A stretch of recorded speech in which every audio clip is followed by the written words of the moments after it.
Hello, everybody. Welcome to the new episode of The Most Famous Person I Barely Met. I'm John McCaffrey, your host. And as I've noticed, my forehead has not changed since our last meeting. I'm combing my hair to the side now. I'm using a very rigorous shampoo, and I'm very excited about the results. As I'm excited to introduce you to our next guest, he is now moving. I don't know where no, he's sitting back down. He Just is getting my lighting in he order. is he is a lighting expert. He is the light of many a life, and he's lightning in a bottle, I think. Charlie Walsh, a friend of mine, a fellow Villanovan. Um, Charlie, welcome. Hello. Hello, how are you, Johnny? Charlie makes me laugh. Charlie makes me laugh. Just so I'm going to laugh. Charlie, where are you coming from right now? Where are you now? I'm zooming in from my office in Needham, Massachusetts, which is just outside of Boston, Okay. and it's it's like 8 miles outside of Boston. 8 miles outside. Isn't that a song by Kenny Rogers? 8 miles out of Boston. No. How long have you lived in Boston, Charlie? Basically, my whole life. Basically, your Though I whole life. lived in LA for 3 years, which Ah, is where my story takes place. this is where your story takes place. And a little bit more about Boston. Are you a Celtic fan? Yes, tried and Pa- true. Patriots? Patriots, yeah, Red Sox? yeah, but I never watched baseball, but yeah, Okay. some Atlanta Hawks? I don't no. know. And Charlie, there's a lot about you. I know you're a sports fan. What is your favorite sport to play? Basketball Basketball. for Why? sure. Why? Why do you like basketball? Uh, I don't know. Probably it's just easy to play. You can play 1-on-1, 5-on-5. It's a Hmm. ball shooting in a peach basket, and easy. To Who's your get a game going. Who's your favorite player ever? Hard to say. Probably Jordan, and Bird. That whole period of time was great. Yeah, I was like in high school and college. Great times. that's when I played. A lot of people said I somewhere in between Bird and Jordan was John McCaffrey. Uh, I said that. I was the only one to say Somewhere, yeah. that. Transparency. I played a lot of basketball with Charlie. He's a wonderful player. Baseline to Yeah. baseline, head up, gifted passer. Wonderful after a game. You could hug him. He hardly sweat. Never sweat. He was such a Right. beautiful man to hug after a game. Even before, not so much before, but after. Yeah. Wonderful. Good player. Good player. Good shooter. Mid range. The mid I range. could knock down the mid-range jump shot. I think that'll be on my epitaph, I think. You heard it here. I'm going to Yes. put that on there. All right, Charlie. Charlie. Well, I like you. You're a good soul. Tell us your story. I know you have many, but tell us one of the most famous person you barely met. Yes. So this happened in 1986. I'm pretty sure, although it could have been 88. I was in college or just got out of college, and one of my older sisters had graduated college and moved to Los Angeles with a friend of hers. And then I went out, I drove across country and stayed with her for a summer and then another period of time. And in West Hollywood, West LA, there was the Comedy Store. That's a famous place where Pauly Shore, his family owned it. And every Monday night, comedians would come and there was no charge. You could go for free. Nice. And the comedians were basically trying out new material. So you knew it might not be the greatest, but it was free. I was in college, had no money, so I would go. And I saw uh, so many big acts like Seinfeld and Eddie Murphy, Arsenio Hall, and Mm. David Letterman and Sam Kinison. Oh, And one of them, when I was there, I saw the tail end of Louie Anderson's okay. set. And I don't know if people who are watching this are going to know who Louie Anderson is or was, because he was really wasn't a big star by any means. Right. And at that time, I think he was just trying to break in and be a stand-up comedian. And then he got a part in Coming to America with Eddie Murphy and Arsenio Hall. And then I think he had a TV show, and he actually was like the host of Family Feud. He Yeah. was unusually heavy, fat, but he had a funny Why am I look laughing? too. It's a terrible thing to laugh at. Right. He was But that beautifully was fat. Okay. that was kind of his shtick. A All lot of right. All right. his humor was like, he'd say, I went to the beach today, and everybody wanted to throw me back in the ocean because he was like a whale. He made fun of himself in that way. Right. Right. Anyway, maybe 2 days later, I go to the bank. I'm standing in line. I look over, and there's Louie Anderson, and we sort of catch eyes. And I said, "Hey, I saw the tail end of your act at the Comedy Store a couple of nights ago." And he's like, "Oh, great." And I didn't know who he was really, other than that. And then he said, asked a couple questions, and we had a nice exchange. That was it. Maybe a week or two later, I go back to the Comedy Store on Monday night, and I'm walking in, and I bump into him, and we're like, "Hey," and I was like, I know you. How you doing?" I was like, "You going to do a set?" And he's like, "No, I'm not going to." And then we talk a little more, and he says um, after the shows, there's probably going to be a party, and like a bunch of us going to go out, and if you want to come, let me know. I was like, "Oh, that sounds great." So I go sit down, and then um, like halfway through somebody's set, he comes up behind me and gives me a piece of paper and said, "Here's the address where the party's going to be. Definitely bring whoever you want." And I was like, "Okay, cool. Like, who's going to be there?" He's like, "Oh, a bunch of the comedians." So in my mind, I'm thinking like Eddie Murphy's going to be there, that sort of thing. And anyway, I was just there with my sister. It's a Monday night. She's working, and she says, "I'll drive you to the party, but Hmm. I'm not going to go to the party." Like, because we had the comedy show went till like 10 o'clock, and then Mhm. so she drives me to the house. I get there, the lights on, not that many lights. It's before cell phone and everything. So Uh-huh. I go up and I ring the doorbell, and Louis answers it, and he said, "Hey, come on in." And I go in, and we go upstairs, sit down. You want a drink? There's nobody else there, nobody. And I'm like, Okay. "I thought there was a party." He's like, "Yeah, it kind of fell apart. I'm not really sure." I said, "No, relax. Like," and he's very interesting and a really good listener and a good questioner. Um, I gotta turn the sunlight down a little bit. Okay. I can't really see. Hang on one Okay. sec. This is part of our program. Yeah, yeah. We do And not stop. Go. yeah. And he Well, you do look nice in that light, Charlie. I'm just going to thanks. leave it at that. Okay. And we start to talk, and he's one of 12. He's from the Midwest. A lot of similarities. I'm one of six. He had Hmm. alcohol, like a crazy father. I kind of had a crazy father. And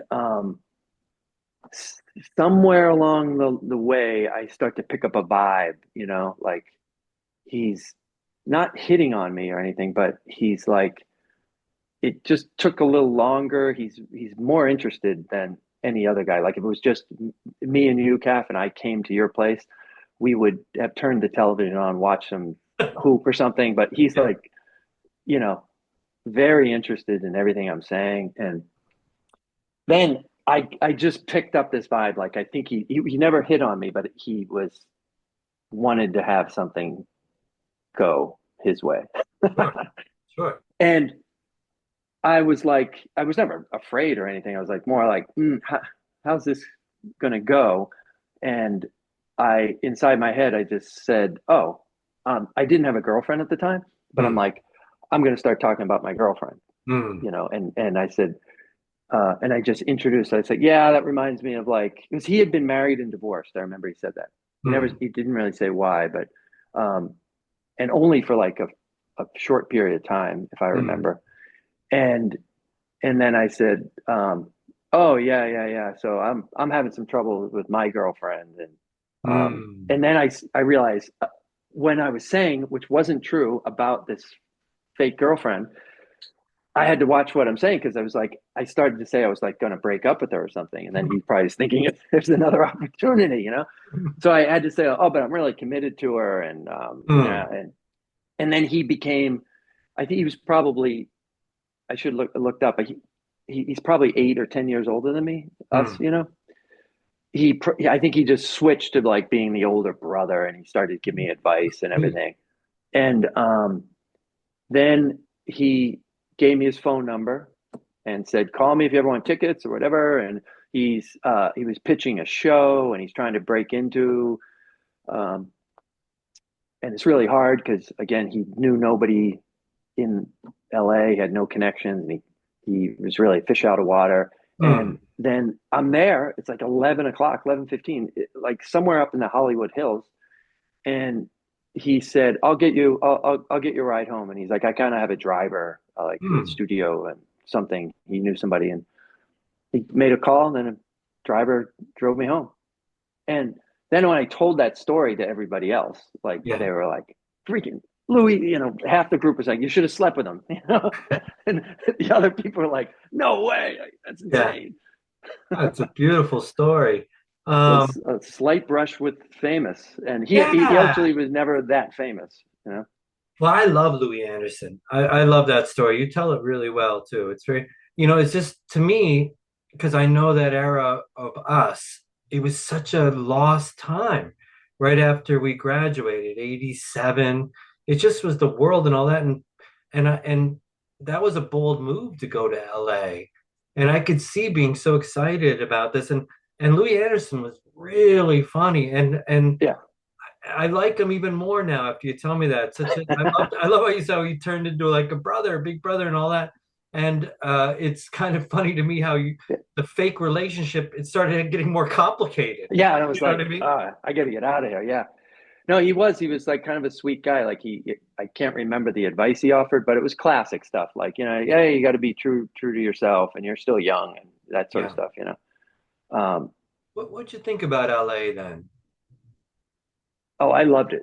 It's like a young person's town. You know, like so much to do, so much outdoors, and I had friends, family there, so it was great. The only negative was parts that you like grow a little old, like meaning there's not really four seasons and you love the sunshine, but after a while you start to long for Hmm. winter and like the four seasons, um and then I got married, had a kid. Like I wasn't going to raise a kid in Los Angeles. What brought you out there in the first place? What were you looking for? Just something new, something different?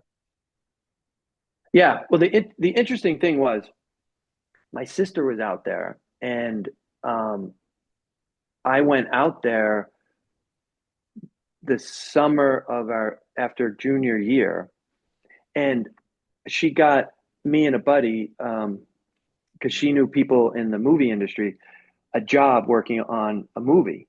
Oh, really? And yeah, it was this bad movie with Eddie Albert Jr. and Yaphet Kotto. Remember Yaphet He Kotto? invited me to a party once, by the way. Eddie Howard Jr. Remember Yaphet Kotto? He was Oh one of yeah. the villains in James Bond movie. Oh yeah. Um, he was in this movie, and it went like straight to video. But there I was on the set, and it was really cool. It was really boring work. I like we set up the set and we moved stuff, and the amount of time you just sit around watching these people repeat lines and doing the same Hmm. stuff over again. It was really boring, but I got a little taste of that in the bug, Hmm. and wanted to keep doing it. And then at the end, it was like a basically like 28 days of work. Hmm. Towards the end of it, everybody starts talking like, "Where are you going next? Like, what movie are you working on?" And I was thinking I was going to go back to college. Uh-huh. And then I got asked to work on another one. And I was like, that would have taken me into September. And I had a crisis of conscience there where I almost didn't go back to Villanova senior year. And Really? yeah, my sister and a bunch of her friends, one guy who ultimately was a really huge, successful screenwriter, um, we all went out to dinner one night and we were talking about this, and they all were like, just go. back to Villanova, get Hmm. your degree, then come back out, which made sense. And it is what I did, but I never really went back. When I went back to LA and lived there, I was married and everything was Hmm. different. I was 27 or 28. And you know, you like you have this moment Hmm. where like you're completely, really actually free. And you probably only have that at that period of your life, you know, Hmm. sometime around 20, 21. And, I look back on that. I wonder what would happen if I had stayed there and kept working and Well, would have taken some guts. you could have rose with Eddie Albert Jr. because he Yeah. Right. I love that. It's like I don't know why I'm getting an image of like maybe it's because Hollywood, this kind of like Sunset Boulevard, like the light closing the window, you know. But Right. for those who weren't there, I'm biased, but those late '80s were just such a strange period. I think that not only us, being young and all that, the country, just who the hell are we? And Oh, yeah. and it was just this draw to go west. And I think it's so I really like how you shared like you went back, but it was different. It was It was. you were The different. funny thing, like when I was back there as, a college kid, uh, Mickey Rourke was huge. So was Whitney Houston, and Hmm. you live. They were apparently in Los Angeles at various times, and we would be at bars, and people Uh-huh. would say, like, "You're at Barney's," and then someone friends would come in and said, "I was at some other bar, and Mickey Rourke was there." And like people would get up and leave to go see him or try to find Whitney Houston. I think Yeah. everything's probably different now with the phone, Yeah. but you didn't know, and Hmm. I was in love with Whitney Houston. Not, I didn't really like her music, but her Hmm. her beauty, and I would have killed to have met her or tracked her down. and One time, invited to a party. Like yeah. Well, one time there was somebody ahead of me in um in a convertible Rolls Royce hmm. and black skin, black kind of like a hat, and I would somehow was convinced that was Whitney Houston, you know, and I like chased her down and I got in front, pulled up on the side on the red light, and I looked over and it was Lou Gossett Jr. You know, that's a true story. I was like, oh wow, Not a lot of people mix up Lou Gossett Jr. with, by the way, for those who don't know, but the officer and a gentleman, yeah, mayonnaise, yeah, mayonnaise. exactly, That's brilliant. That's brilliant. You know, uh, my Whitney Houston. Remember yeah, the movie The Bodyguard? yeah. Okay, Kevin Costner. okay. Well, I don't know how you feel about it. I thought it was the dumbest movie I've ever saw in my entire life. The Bodyguard. Okay, I remember it being slow. it was so Yeah, what's the word? So cliche and all that. Like and like the whole thing. He can protect. He can never love her or something. Whatever. yeah. And I used to, in my sad little world of that time when I was desperate for anyone to like me and find someone who liked me, I came up with an idea. If I asked women if they liked the bodyguard, if they did, I got out of there fast because they're not going to like me, Yeah. right? But if they hate the So, bodyguard, maybe I have a shot because we similarly. So I would say, I remember I met this one nice girl at the bar, and I said, "Do you like the bodyguard?" And she goes, "Oh my God, I love it." And she proceeded to like for like 10 minutes to pour her heart out. And she was so lovely and all that. And she goes, "What about you?" And I go, "I love the bodyguard too." it's just like me. There's a little white lies that you some It kind went of out the you got window in three right, seconds. I would sell right. my mother to go on a date with this woman. I go, "Oh yes, Kevin Costner." I go, "Oh my God." You know what I mean? Yeah, And the other thing, Mickey Rourke, I don't know if you remember this. Remember the movie he was in with Kim Basinger? Was it 9.5 weeks? yeah. 9.5 weeks. Yeah, I don't know about you. Every guy, I'll say for Charlie, wanted to look like Mickey Rourke. We all yeah. wanted to be cool like that, have the spiked hair, Right. the jacket, and be kind of like semi not nice to people. You know what I mean? It was Yeah. like, I couldn't pull it off, Chuck. I was too nice. No, no, no. Maybe. That's a beautiful thing. Anybody else did you see that looked like Lou Gossett Jr. or anybody Oh else? well, I could come back for a second I'd screening, like but to when I have lived, you back. yeah, when I lived in LA, I met tons of people. Like you bump into them all the time. Demi Moore and Mick Fleetwood and Hmm. uh, uh, big people. Well, I'm you'll blanking see. now, but a couple You'll of those. Yeah, see. You'll yeah, I see. got to think it We'll through. come back. We'll come back. I'm very interested. I learned a lot today. Mostly, I'm worried about Charlie not being able to decide between Lou Gossett Jr. and, but it was Whitney actually Houston. really good. I really enjoyed this. I hope you guys did too. I like most this idea of kind of like feeling free and that window we have, right? Yeah, I got one Yes. other point. I think about celebrity sightings. I think people can easily dismiss it in a way that where it's like you're a star fucker or whatever, and I get that because they are just. We might have to edit that out. I Oh, don't. sorry, yeah, but you're enamored with them, and we project onto them, and once you're around them, they're like totally usually average people in some basic way. You know what I mean?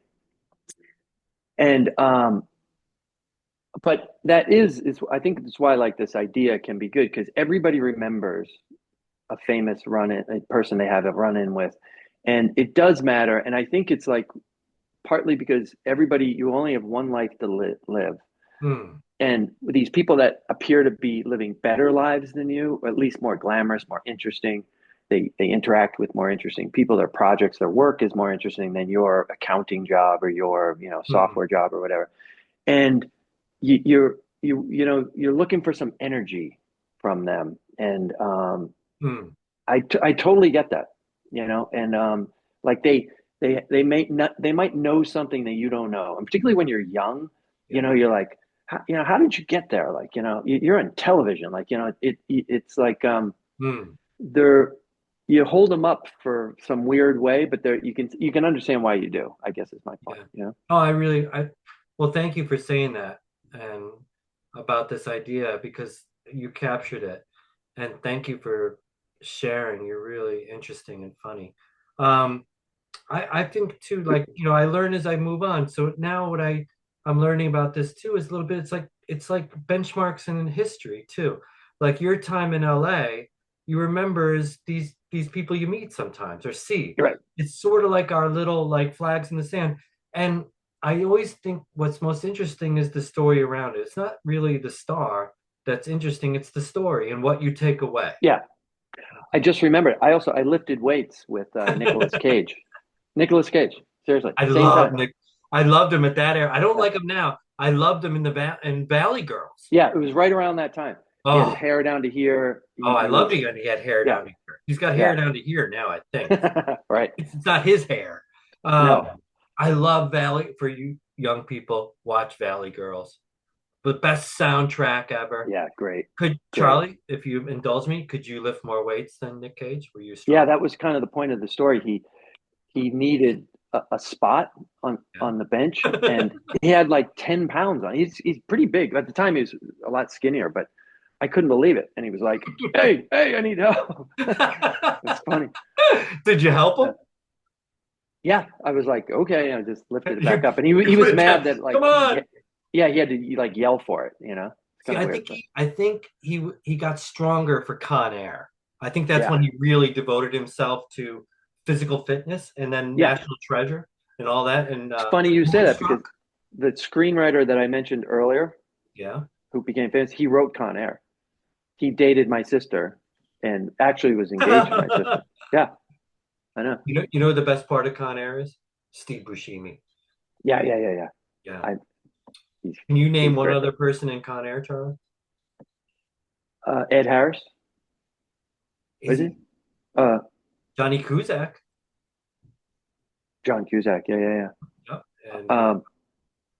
And John Malkovich Malkovich. Malkovich. Yeah. and Lou Gossett Jr. Was he in there? No, he's not. Oh, Charlie, you're a nice. good man. This was Listen, very fun. I'm gonna give share something. as well. My This is how I exit uh, TV shows. Ready? Yeah, I'm ready. Love you, Charlie. All right, bye bye. See ya.